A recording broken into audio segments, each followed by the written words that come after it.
Good morning, everyone, and welcome to Totaljobs' first coffee briefing. I am absolutely delighted to be your host this morning. My name is Amber, and I'm an account director here at Totaljobs. I'm currently working with some very exciting brands in the enterprise space, and I've been with Totaljobs for a little over 5 years. And in my role previously, I was a customer success manager, which means a lot of the topics that we will be covering today are conversation topics I often have with customers. Today's event is a chance for you to grab a cuppa, listen to some insights from experts from across Totaljobs, and you're going to hear their views on the recruitment market of today and the months to come, plus candidate trends, tech solutions, and some actionable advice. Sharing our tips and tricks on what to include in your recruitment advertising to stay ahead and navigate your way through the current market challenges. So, before we get started, just a little bit of housekeeping, as this is an online webinar, as most things are these days. So today's session is recorded, and you will get a copy of the recording in an email after the webinar if you need to drop off for any reason. You can also drop your questions into the chat box throughout the session, and we will do our best to get to them, but any that we can't get through, we will follow up on email for you. So today I am joined by Tony, Zoe, and Lawrence. I'm going to ask each of you just to introduce yourselves, give us a little bit more about the information on the key topics that you'll be focusing on today, and give our audience some information on your background in the business. So Zoe, just because you're first on my screen, would you like to go first? Yeah, hi. So I head up the data and insights team at Totaljobs Group. So working across the 11 different brands that we have in the UK, really pulling together all of the brilliant thought leadership, candidate data and traffic data to take that to the market and to our customers in a way that turns the data into really actionable insights. So the real idea of the team and my role is to support customers in developing and then executing on their talent strategy. Previous to joining Totaljobs Group, I actually spent around 5 years working in strategy consulting. Thanks, Amber. Thanks so much, Zoe. Lawrence, would you like to go next? Yeah, so I'm Lawrence. I've been at the company for over a decade. I think that's always the best way to say it. I've been in recruitment for 15 years, but starting in marketing and then moving into product. And I've been in product for about 12 years.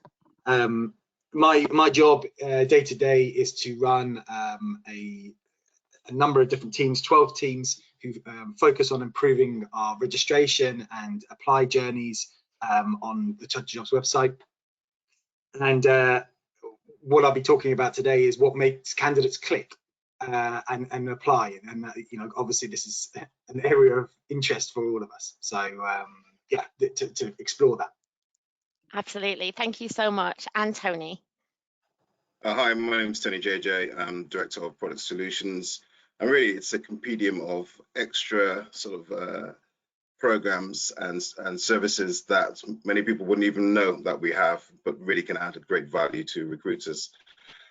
My experience of the last decades is to sort of been working as a commercial leader across different industries and from large corporates to 14-person startups, and learning all sort of good, the bad and the ugly on in between. So that's me. Amazing. Thank you so much, everyone. So I guess we'll just kick off and delve into some initial questions. Just to the audience, please do remember that if you want to add your own thoughts or questions to the mix, then please do feel free to use the chat box. So Tony, I guess I'll start with you and just throw the first question over. So with the marketplace moving into more of a stable, and we're moving out a bit of a period of uncertainty, but with the rate of inflation kind of on the rise, what are some of the key challenges that you think employers are really going to face over the next year? Yeah, thank you, Amber. That's a really good question to start with. I think if you look at it, and the way I'm going to look at it is probably from a wider lens first. The UK economy grew at the fastest rate, right, on record last year. GDP was up 7.5%. And that was on the backdrop of COVID, obviously, because we were recovering from it in 2020. But that was the worst slump in nearly close to 100 years. So there's a lot of challenges there. And then when you look at it, you know, from our Hiring Trends Index, it says that employers are probably anticipating that it's just the cost of inflation and the cost of living as well that is really going to be one of the sort of like impacts that they will face.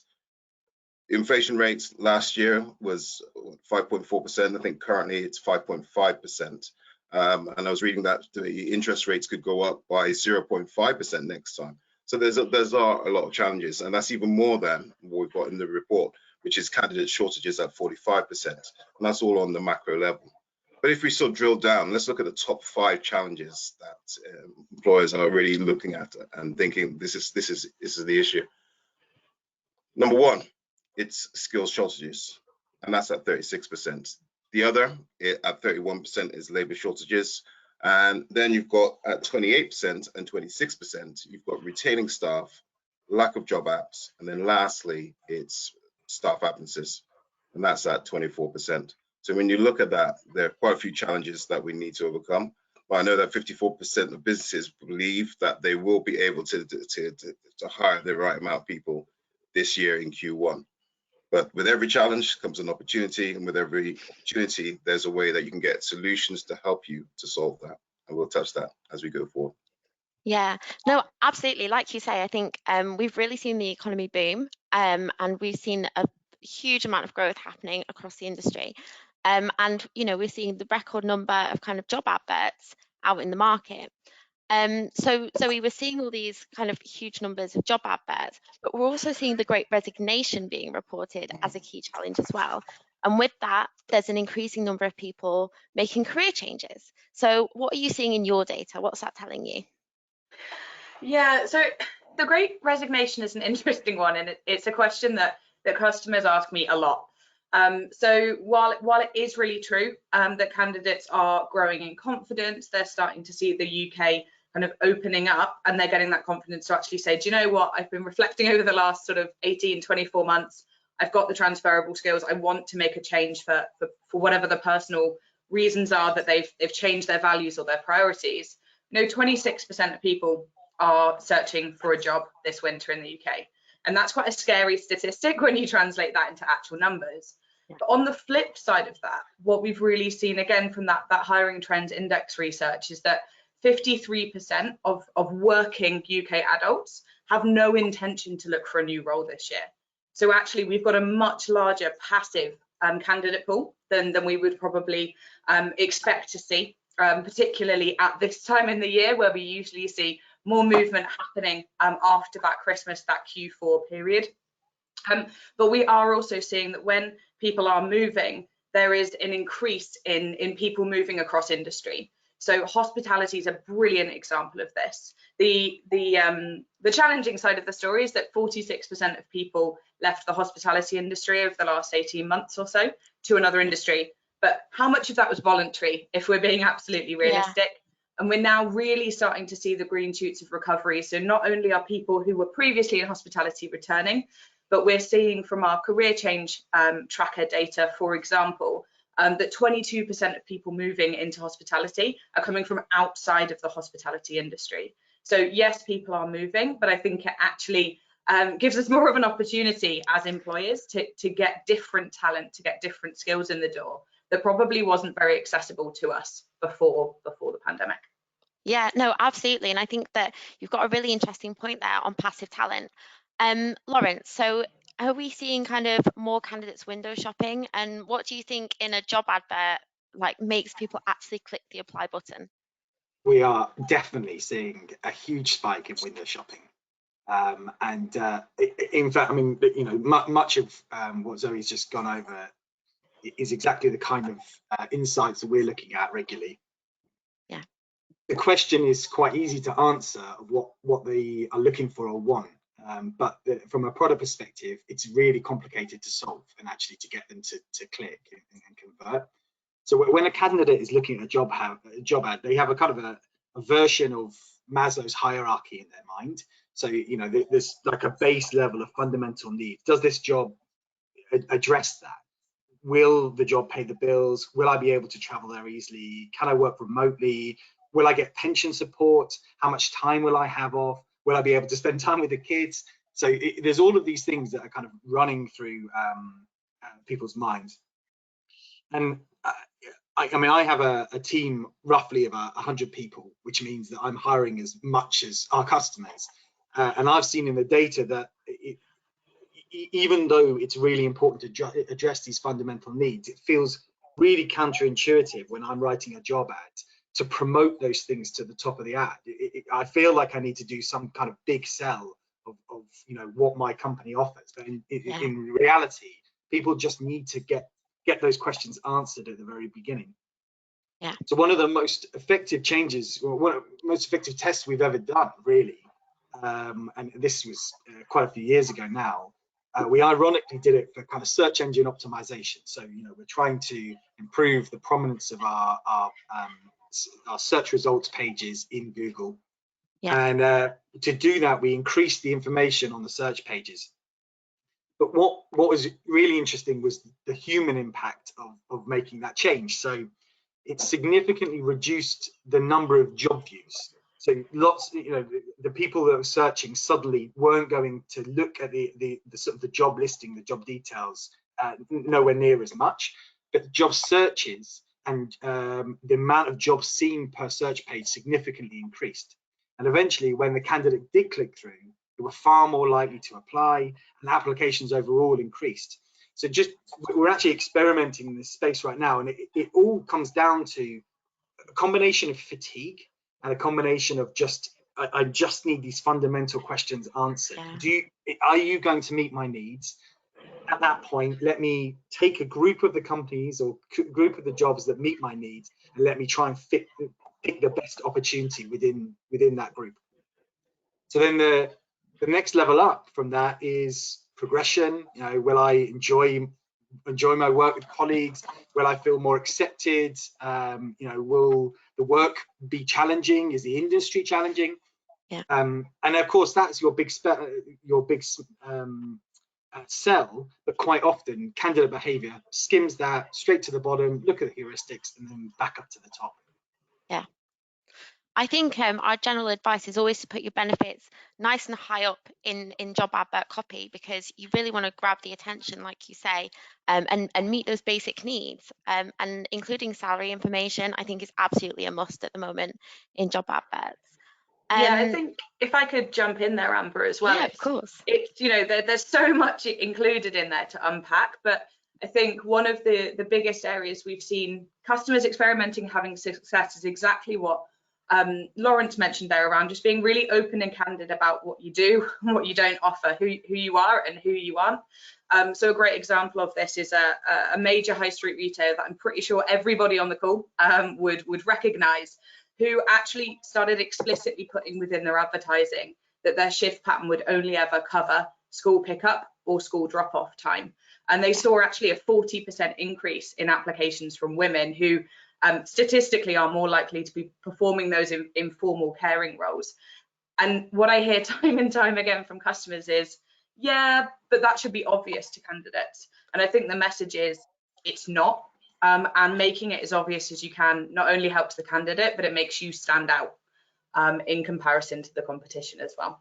The other thing that's really off-putting to that, so once you've got those fundamentals in place, we also list huge, loads of requirements and skills, competencies that you really require for the job.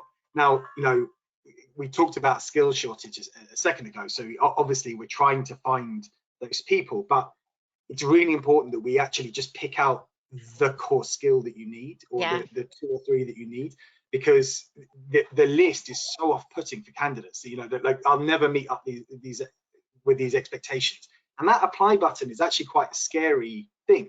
So clicking that, it's quite a big commitment. You're going to fill out, you're putting yourself out there for rejection, and that's what that button signifies. That and a lot of process. So clicking that, you want to feel secure enough that or confident enough that something is going to happen at the other end of this exchange. I'm going to get something back.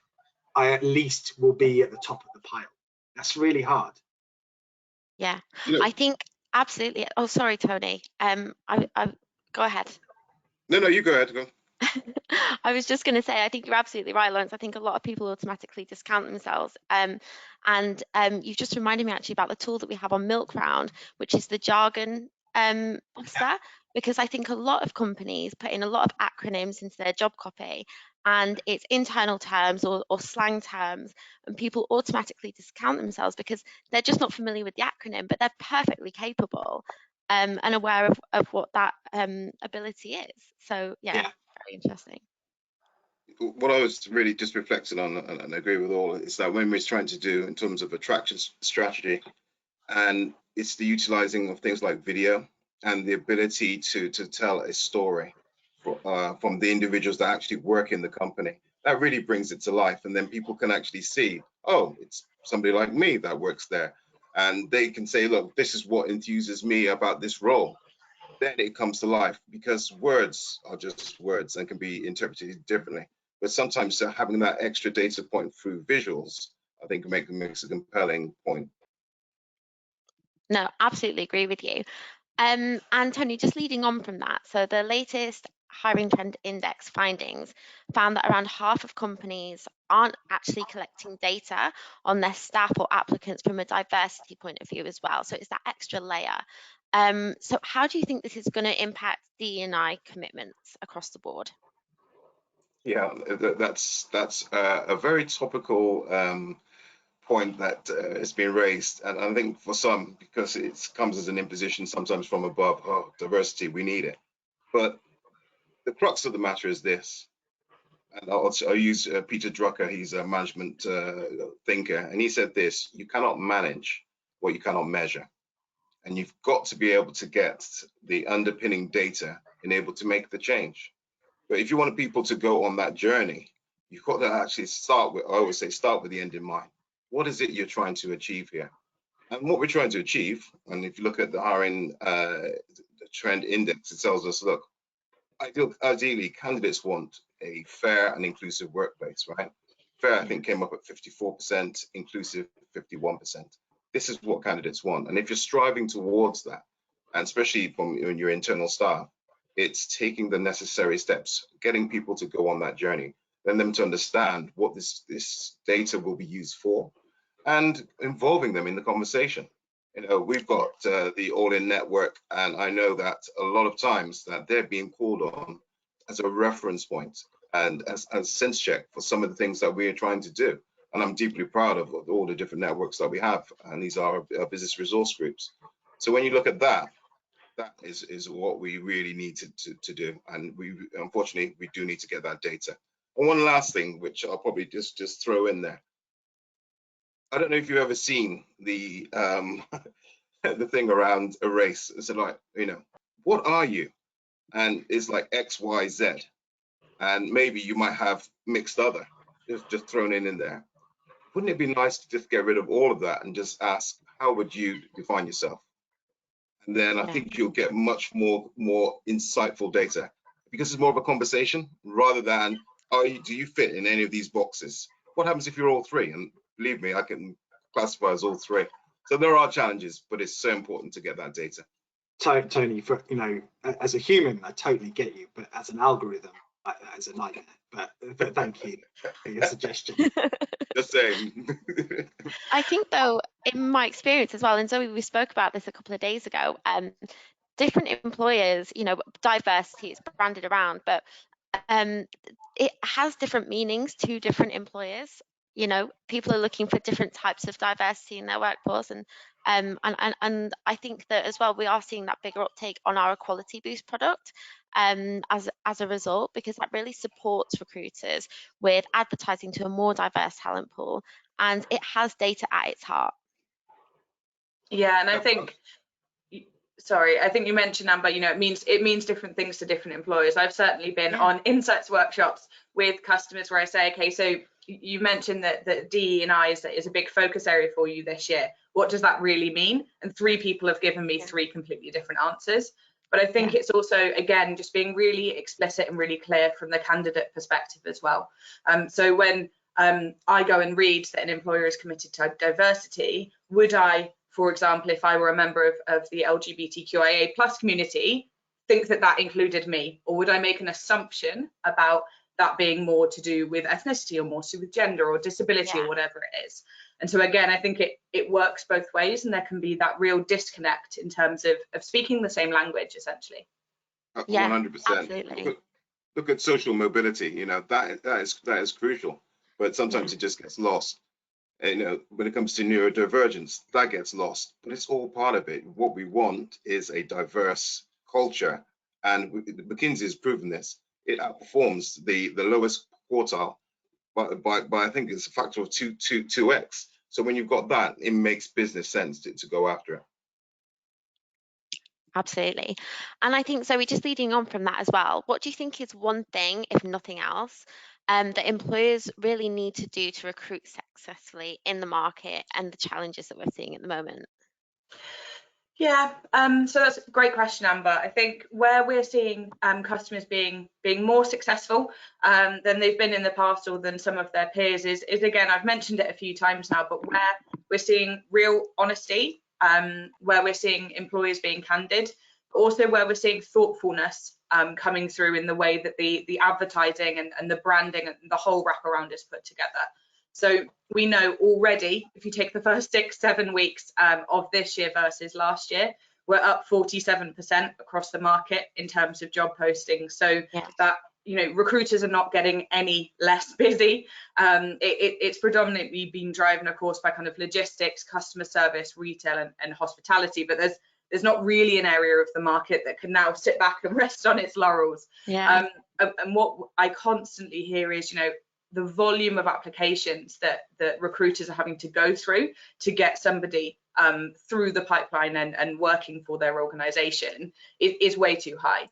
And actually, organizations that are a lot more thoughtful about what they're putting together across all of these different areas we've mentioned, actually, where they're more specific, they're seeing less applications, but they're seeing a higher relevancy. So they've got more time to spend with their candidates, they're able to keep them warm, and they're seeing an increase in conversion through the pipeline. And again, it's making use of data. So there are so many, you know, so much data out there that can make really impactful changes without having to do a lot of work. So looking at what I often talk through around kind of job title optimization, for example, job copy analysis, talent pooling, salary benchmarking. These are all making massive differences in the sort of 90-minute session to the coming weeks and quarters there. So I think, you know, being candid and being thoughtful and investing time to get time back are what our most successful customers are doing. I think that's really interesting, absolutely. And I think that when we talk about kind of optimization and making sure that we've got the right content in an advert to attract a candidate. But Lawrence, what areas are you kind of looking on this year when it comes to candidate experience and really developing our products to make sure we're delivering the candidates in the first place? So we're on exactly that topic Zoe just mentioned. So at the moment we're rethinking the way that job posting works. I'm in the kind of the candidate side, but my recruiter colleagues, that's a lot of their focus, and so much of this is around structured data. So, you know, we talk in terms of this thing called job tech within product and technology. So what that means is we've got kind of swiftly changing technologies around us that enable us to kind of create really cool products that provide genuine value to users. And we've seen industries transformed and disrupted by like passionate pursuit of user needs. So Uber is the ideal example in transportation. Yeah. Like simply, you know, we're trying to be helpful like they were. I don't know how helpful they are now, but we want to help a candidate, you know, find a job that reduces their commute time. We want to ideally halve the time it takes a recruiter to find a candidate. We want to promote jobs that speak to a job seeker's values. If we can just get those heuristics and fundamentals out of the way. And as part of that, we need to kind of create a human experience. So I remember my interview with Totaljobs, you know, years ago. I talked about how lonely that process was. That, you know, it's really hard. Like, you know, you don't know what good looks like. And a colleague of mine, Nicholas, he tells a story of walking on his daughter, you know, a month or so ago, and he asked, you know, what are you doing? And she replied, I'm working. You know, can you give me 10 minutes? she's 7. And he realized that she was on a work simulator, the actual simulator of work, and she was a shop assistant for the day. That was her role. And each day she was given another role within this universe, and she could find out what each job does and what kind of, and it was like, and it was mind blowing, both the fact that she'd been able to download this thing, but also that this thing exists. So the technology around us and our use of it offers like amazing transformational possibilities. And but really to take advantage of it, we need to understand our users' needs and serve their work life. So a big focus for me at the moment is Maya, this conversational AI technology that we bought last year. Right now, we're in the depths of doing lots of things, lots of discovery, which is like user research and looking at sort of deep analytics, big data stuff to try and figure out what the candidate needs are and how conversation can kind of help to humanize the solutions to those problems. So it's a lot of focus on algorithm changes. It's a lot of focus on tools to help people, salary planners and company fit tools, and simple things like making sure that people get feedback and they're able to apply simply, and that actual application ends up with the recruiter, and they're not overwhelmed in that transaction. So yeah, that's largely the focus, which kind of goes to sort of serve all of the things that we've just talked about. Yeah, and I think tools like Maya as well, where you're capturing all of this kind of candidate behavior and you're learning what the trending behavior is and what like what kind of ticks boxes, and like you say, it can be a lonely process. And you've done a lot of work with our what we call the applicant manage console, where you know, if a candidate is rejected, we'll automatically notify them, because there's nothing worse than sending out, you know, applications and hearing nothing back, no response. But recruiters are so busy that they don't have the time to respond to every application. So you know, it's really hard for both parties, really hard. I mean, I again, another colleague made a video the other day, kind of, it's been 10 years since he applied to Google, still hasn't heard back. Like that, you know, that is the nature of our industry. Yeah.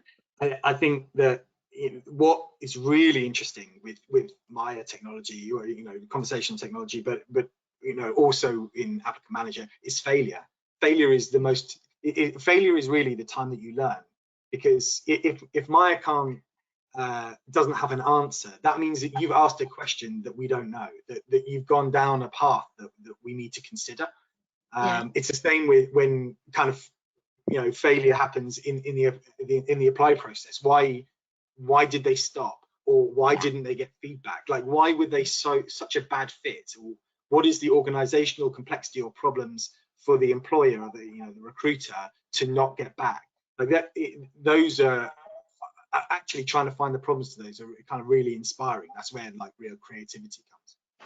No, absolutely. And I think as well, a lot of what you do is around candidate behavior is it changes all the time what keywords they're actually searching and what job titles they're searching. So for example, you know, a very common one is sometimes people search for care assistant, sometimes they'll search for carer, and sometimes it'll be support worker. But you capture all that data, and it gives me an opportunity as in my client facing role to provide keyword reports to my customers, to be able to give them information on what is kind of the hot topic and what is being searched more widely, so that they can get that extra visibility and be a little bit more competitive in the market.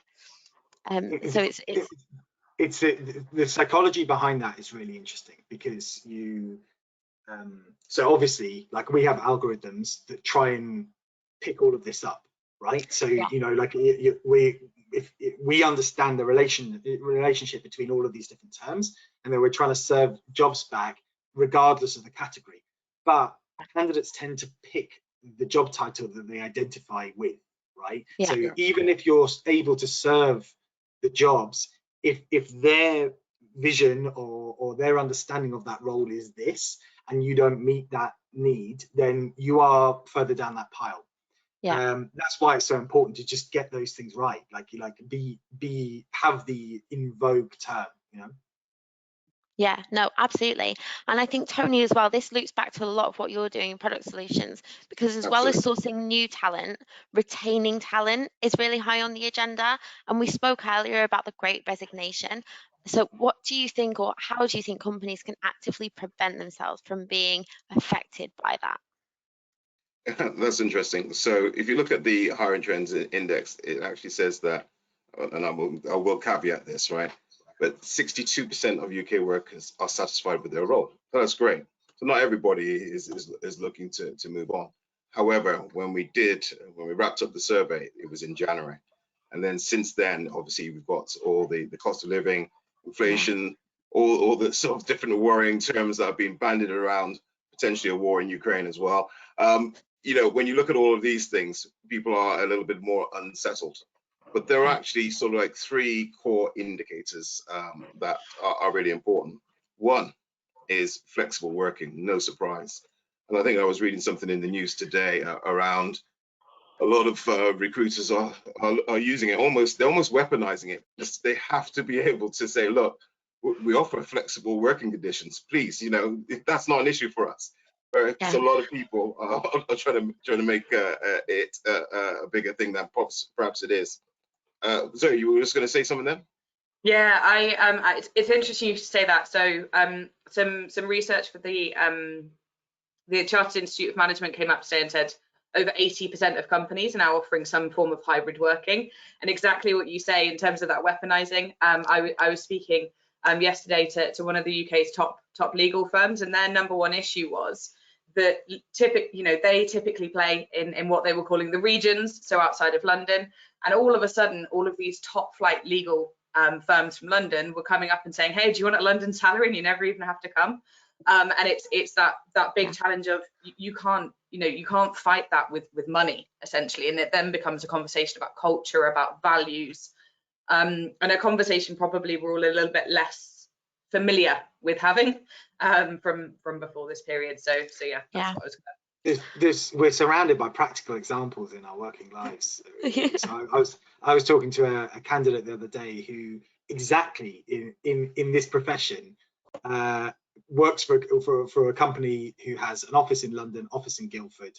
She has the Guildford salary. London is offering higher salaries, and she said, "Well, I can work one day in London, like I can work one day in Guildford. Like, you know, what's the difference?" It's a real challenge.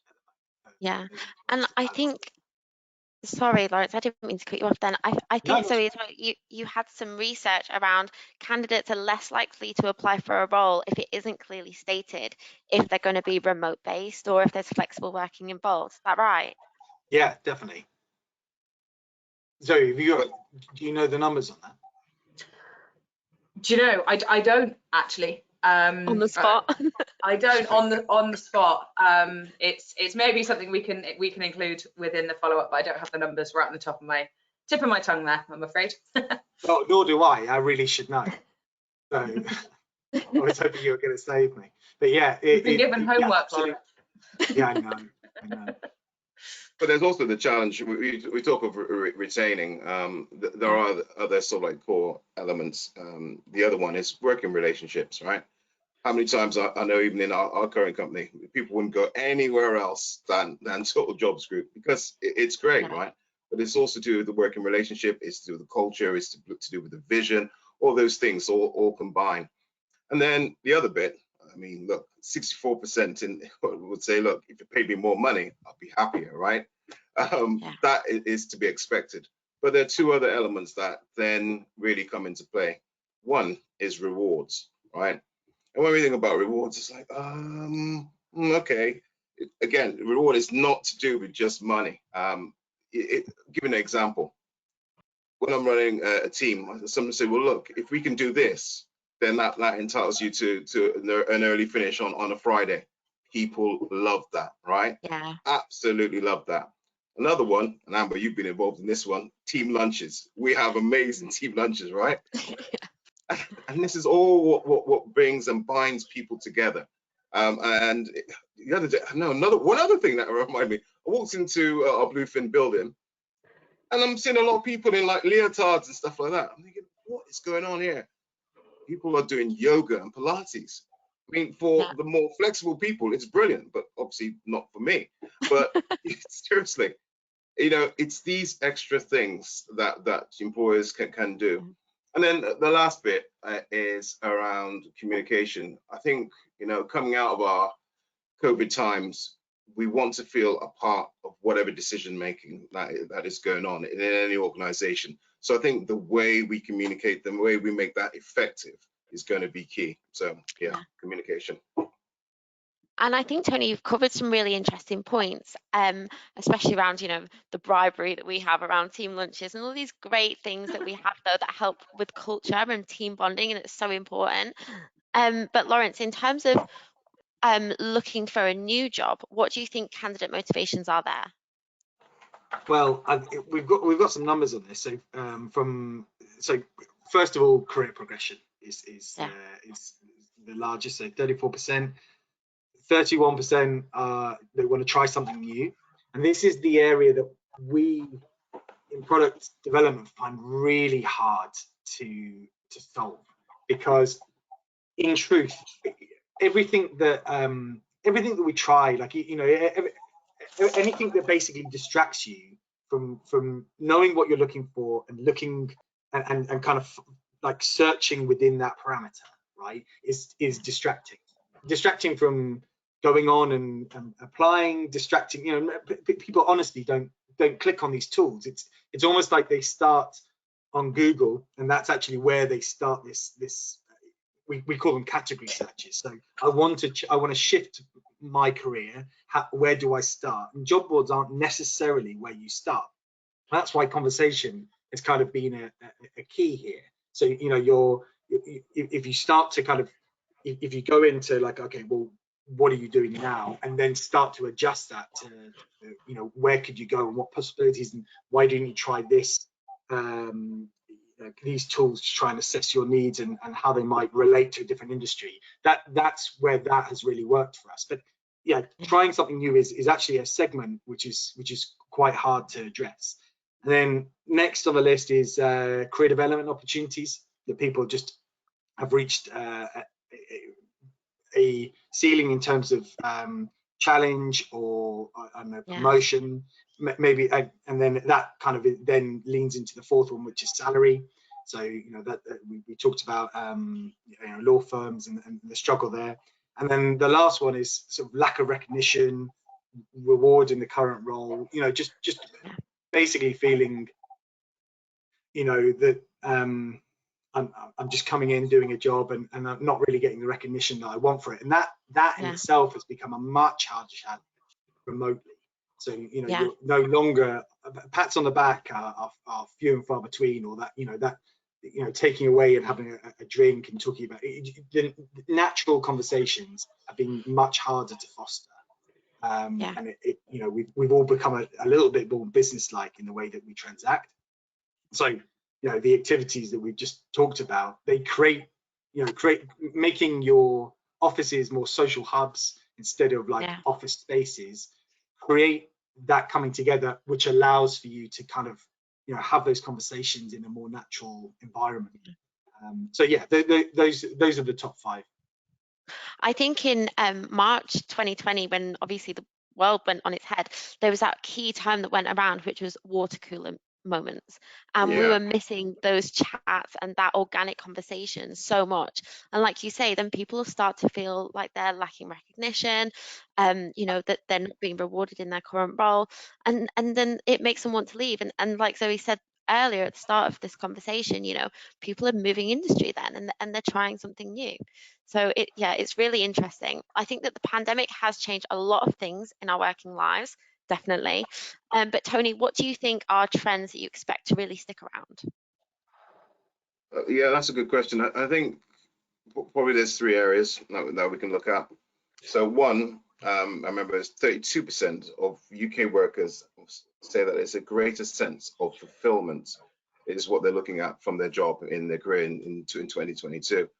And I think that's a lot to do with what we've come out from. You know, people want more from life. It's more about understanding the purpose of what their role is to the actual vision of the organization.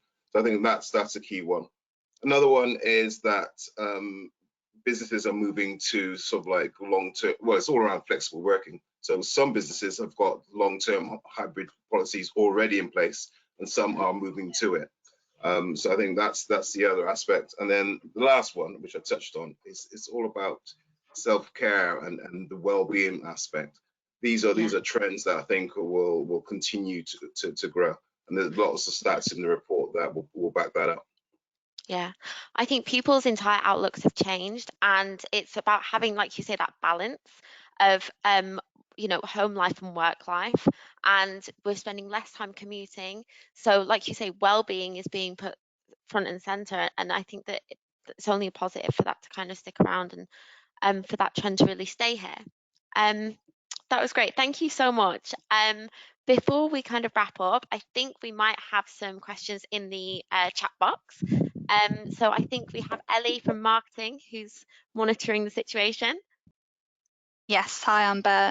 So we've got a question that I think we should be able to squeeze in. So how can we ensure that we collect DE&I data from candidates in the most sensitive manner?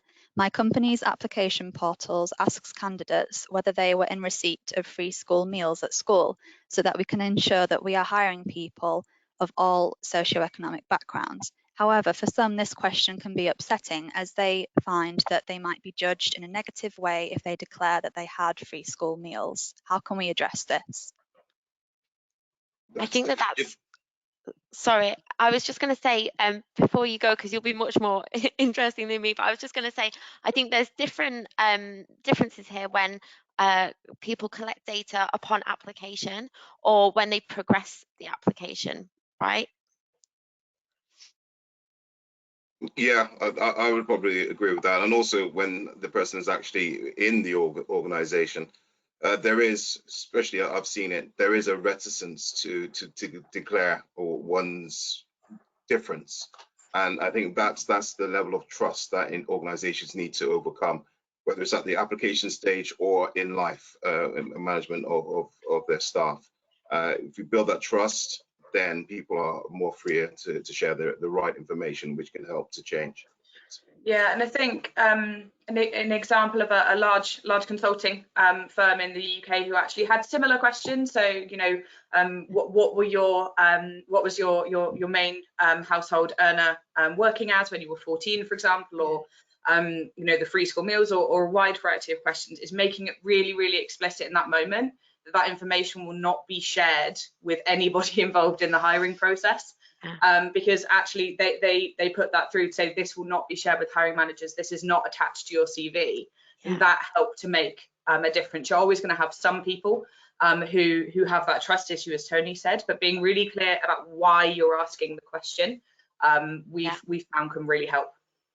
I think I was just going to say, from an experience perspective, we've been trying to kind of decentralize how we collect data. So you can imagine, like, typically job boards ask pretty much everything they can at application process, not to the detriment of that application going through. So it's kind of a bit of a balance, but they generally avoid things around preferences. They generally avoid anything around